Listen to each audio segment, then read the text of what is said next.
11 साल मोदी जी के पूरे हो गए हैं और 11 साल में मोदी जी ने क्या कुछ कराया है। मोदी जी के साथ जुड़कर जो छत्तीसगढ़ के विधायक हैं, जो छत्तीसगढ़ की बीजेपी की जो सदस्य हैं, जनता है जो बीजेपी को पसंद करती है, जो मोदी को पसंद करती है, वो उनके 11 साल के कार्यकाल को किस तरीके से देखते हैं और क्या वो आगे कराना चाहते हैं, क्या कुछ बदलाव देखना चाहते हैं आगे, और क्या अगली बार भी बीजेपी ही आएगी, क्या कुछ है हम जानते हैं जी। देखिए, ये 11 साल बेमिसाल मोदी जी ने प्रधानमंत्री के रूप में 11 साल में जो काम किए हैं वो विश्व विख्यात है।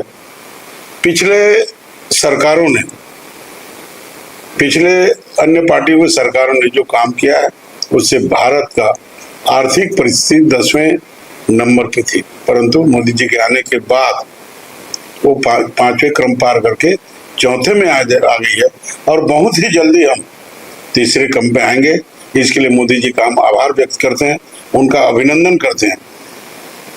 मोदी जी के इस 11 साल में गरीबों के लिए उन्होंने सपना देखा कि उनका खुद का घर हो, उनका भी छत हो, ताकि वो अच्छे से रह सकें।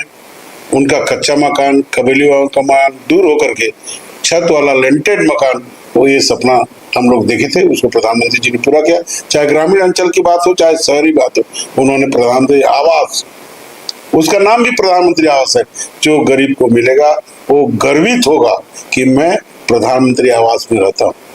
ऐसा उन्होंने सपना देकर के किया।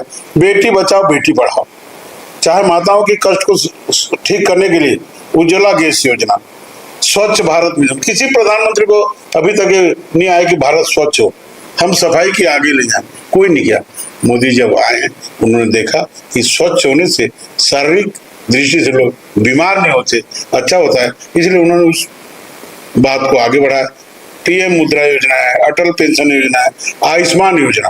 कोई बीमार होता था 5 लाख तक था उसका इलाज के लिए प्रधानमंत्री का सहायता मिलता है। सड़क दुर्घटना में 1.5 लाख घायलों को पहुंचाने लाख तो मुफ्त इलाज मिलता है। स्मार्ट सिटी इसकी योजना है। देश में सड़कों का जाल बिछा गया। अभी आप सुने होंगे कश्मीर में एक बहुत बड़ा पुल बना है जो विश्व विख्यात है।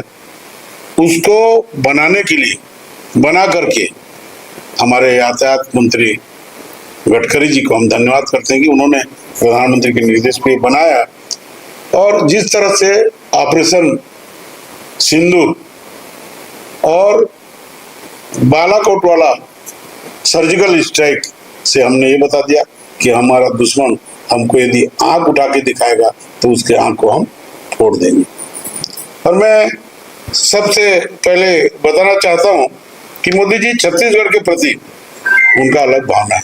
पहले संगठन में जब थे तो छत्तीसगढ़ के प्रभारी के रूप में काम कर चुके हैं और छत्तीसगढ़ के जगदलपुर से हो चाहे जसपुर तक आदिवासी अंचल में लोग रहते हैं, उनकी सम्मान के लिए वो आगे बढ़े, उसके लिए काम किया जा रहा है। हमारे गृह मंत्री जी ने प्रधानमंत्री के निर्देश पे प्रतिज्ञा किया है कि 31 मार्च 2026 को नक्सलाइट पूर्ण तरह से हम खत्म कर देंगे। जबकि नक्सलाइट का ज्यादातर उत्पाद छत्तीसगढ़ में 70% नक्सलाइट लोग यहाँ पर हैं।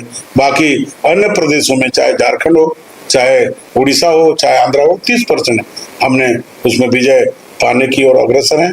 और जिस तरह से बसवा राजू को मार गिराया, उस तरह बड़े बड़े नक्सलाइट को मार गिराया है जो लाखों करोड़ रुपए का उनका इनामी था। उस दिशा में बस्तर आगे बढ़ रहा है और बस्तर में वहाँ स्कूल है प्रयास, जिससे लोग पढ़ करके, बच्चे पढ़ करके वहां जा निकल रहे हैं, IAS बन रहे हैं, IPS बन रहे हैं। मैं आपको बताना चाहता हूँ पर्यटन के मामले में अभी जो पहलगांव में जो हुआ, पर्यटन को बढ़ावा मिल रहा था, हमारी आर्थिक स्थिति सुधर रही थी, इसीलिए दूसरे देशों के लोग उसको बर्दाश्त नहीं कर पाए और आतंकवादी हमला करा के हमारे निर्दोष 18 भाइयों का उन्होंने हत्या कर दी।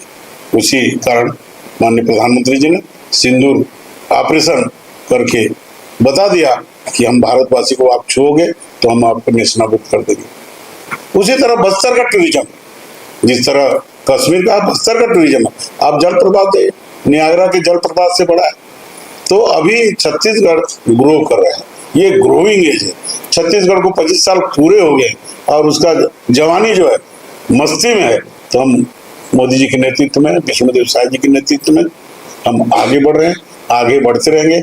मैं इस 11 साल के लिए छत्तीसगढ़ वासियों को बधाई देता हूं कि उन्होंने पंच से लेकर के पार्लियामेंट तक का हमको आशीर्वाद दिया है और उस आशीर्वाद के कारण हम फल फूल रहे हैं, इसलिए उनका अभिनंदन करते हैं, उनको धन्यवाद। विकसित भारत की पहल कहाँ तक? ये सब बताइए, यही तो विकसित भारत है। जब हम आगे बढ़ेंगे, हमारा जैसे फाइनेंशियल ग्रोथ अच्छा होगा, हम टूरिज्म को आगे बढ़ाएंगे, हम गरीबों को दूर करेंगे, गरीबों का उत्थान करेंगे, तभी तो भारत पहुंचेगा शिखर पे और एक दिन भारत विश्व गुरु बनेगा, विश्व मित्र बन के भारत का नाम रोशन होगा और प्रदेशों में छत्तीसगढ़ का नाम रोशन होगा।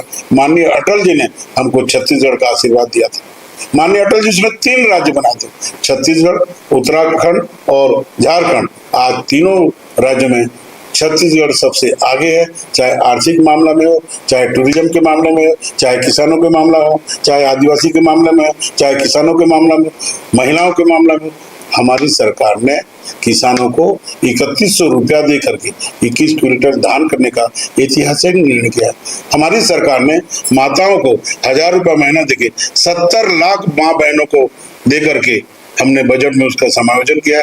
मैं इसलिए आभार व्यक्त करता हूँ मोदी जी का कि उनका आशीर्वाद छत्तीसगढ़ को मिलता रहे, आशीर्वाद माननीय विष्णुदेव साय को मिलता रहे, ताकि उनके एनर्जी से विष्णुदेव साहब आगे बढ़े।